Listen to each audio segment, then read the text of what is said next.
आज बटाट्याचाच पराठा बनवला आहे, पण अगदी सोप्या पद्धतीनं, थोडासा वेगळा आणि पटकन होणारा, जास्त ताकजाम न करता. तर इथे पहिल्यांदा मी लसूण, हिरवी मिरची आणि थोडंसं आलं ह्याचं वाटण करून घेतलं. थोडंसं पाणी घातलं तरी चालते. कोथिंबीर चिरून घेतलेली आहे. आता कणी पराठ्याची तयारी करूया.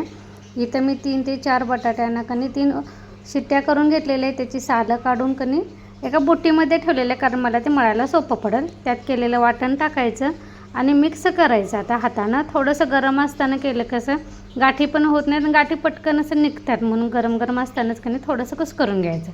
त्यानंतर हळद, हिंग, थोडासा ओवा टाकलेला आहे, कोथिंबीर टाकायचं, मीठ टाकायचं आणि आपण गव्हाचं पीठ कणी त्यात मावेल इतपत टाकायचं. थोडंसं तेल टाकायचं आणि पाणी थोडं थोडं टाकत कणी घट्टसर हे पीठ मळून घ्यायचं. पातळ मळायचं नाही, कारण ते 10 मिनिट जरी भिजवत ठेवलं ना तरी मऊ होतं आहे. त्यामुळे कणी मळतानाच थोडंसं घट्ट मळायचं.